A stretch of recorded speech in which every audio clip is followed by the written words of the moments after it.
Good evening, Facebook, YouTube, Twitter, and Google+. This is Rich again, back for your fourth and final video blog of the night for Friday, March 11th, 2016, around 8:07 in the evening in Bellica, Massachusetts. It's dark out now, going to be going down into 40s tonight. Tomorrow's going to be close to 60 again. Another great day. Weekend looks fabulous. 60 both days, which is pretty good for this time of year. We could still be buried underneath of snow. Next week's going to be a little iffy with a lot of rain and stuff and dampness, but no frost or snow or bitter cold, which is good. Some news to report. Texas Rangers first baseman, outfielder, designated hitter, Prince Fielder has been diagnosed with sleep apnea, so that's not good. Colin Calpico wants to play quarterback for the Cleveland Browns. Why? The Browns stink, and it's going to be a long time before they ever make the playoffs. And Connecticut beat Cincinnati in 4 overtimes in the All-American Conference basketball tournament. Instant classic. And New York Post is saying that the Boston Bruins could be the favorites to come out of the Eastern Conference of the NHL. They need to win consistently at home during the playoffs. If they get home ice advantage, and if they lose, they could lose the series. And that's about it on news. My fourth and final video blog subject of the night is my personality profile. Tonight's personality profile is about former Houston Astros pitcher J.R. Richard. J.R. Richard pitched 10 seasons in the big leagues, all with the Houston Astros. He was on to a Hall of Fame career until he suffered a stroke at mid-season 1980 that virtually ended his career, and the story after he and baseball wasn't good. J.R. was born in Vienna, Louisiana, and he grew up in nearby Ruston, and he played basketball and baseball in high school. He was such a good basketball player. He made all conference in high school and all state, but he was so good in baseball. When he was pitching, he never lost a game when he pitched in high school. That was pretty amazing. J.R. was recruited by over 200 colleges for a basketball scholarship, but he turned each and every one down because he was such a good baseball pitcher that he wanted to take his skills to the major leagues. The Houston Astros drafted J.R. in the first round, the number 2 pick overall in 1969. J.R. played in the minor leagues for several seasons. Even though getting called up to the bigs in 1971, he kind of had control problems. And even though he made his debut in 1971, he just was bouncing back and forth between the minors and the Astros, and he wasn't that, because control was bad. There was rumors that he did not crack the big league staff on a permanent basis for the starting rotation for the Houston Astros, because there was a rumors that there was a little bit racism, but that hasn't been that wasn't the case. It wasn't just a consistent, good starter until 1975, when he finally was a regular part of the Astros pitching staff. And when he pitched, during the big leagues, he had 5 seasons, 200 innings pitched. 4 seasons, he had an under 3 ERA. He led the National League in ERA one year. 6 times he had 10 or more wins in a season. He had a 20-game winning season. 4 times he pitched 10 or more complete games. He had 5 or more seasons, or 3 or more shutouts.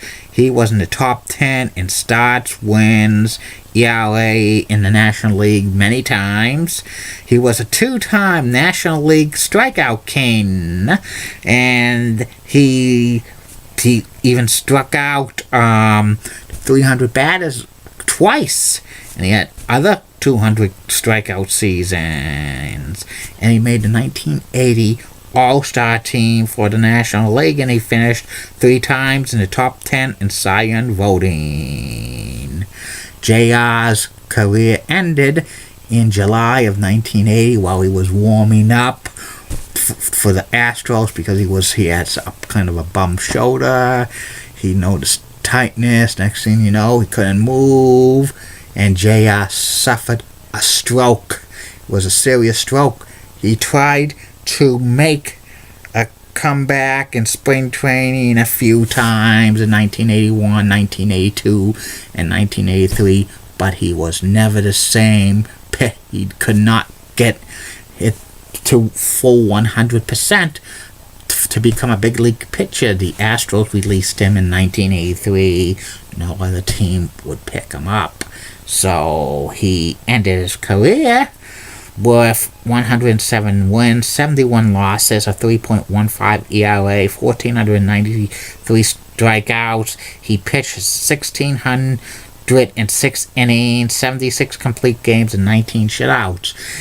A lot of experts were saying if J.R. Richards did not go down with a stroke in 1980 season, the Houston Astros could have won the World Series. He was such a dominant pitcher. He was a great power pitcher, and they also had Nolan Ryan. And if J.R. Richards did not, end his career so suddenly, he was on the track for the Hall of Fame. He probably would have won a few more probably a few Cy Young awards, and the Astros could have won many world championships. And then after his career was done, JR fell through some hard times. He got divorced from his wife. His wife took half of his savings. He also invested money in businesses, but that business turned into a scam that made him broke. And by the early 1990s, JR was down and out. He was homeless. He was living underneath a overpass for a highway in Houston, Texas. That's not good for a former Major League Baseball pitcher. But eventually, JR got help, and he found God, and he became religious, and he got a job like working for an asphalt company. Plus, he got involved in the Houston community, and his number 50 is hanging from the rafters at Minute Maid Ballpark. His autobiography came out a few years ago. It's a pretty good one. I read it, so it's called Heat. You should get it on Amazon or at your bookstores. Not too many bookstores left. Or at your local public library. That's about it on this video blog, and that's about it for tonight. It was good to do 4 video blogs today. Could be another sometime during next week or the week after. We could get bonus for 4 video blogs. Tomorrow's going to be the same. It's going to be just 3 video blogs. First video blog will be about the top 50 greatest professional wrestling heels of all time. Going to start from number 50 through number 41. All of the heels will include heel wrestling managers or heel authority figures as well. Second video blog will be about the Burlington, Massachusetts transportation called the Beeline. And the third and final video blog is my personality profile. Tomorrow's personality profile will be legendary hockey announcer Bob Cole, who's famous for being the play-by-play voice of Hockey Night in Canada. Keep calm, everybody. I'm a Julie running guy. Molly Rosenblatt of WCCO rocks and has nice legs. Elizabeth Hutt, so stunning. She's the best. She rocks. Amy Swensy's awesome.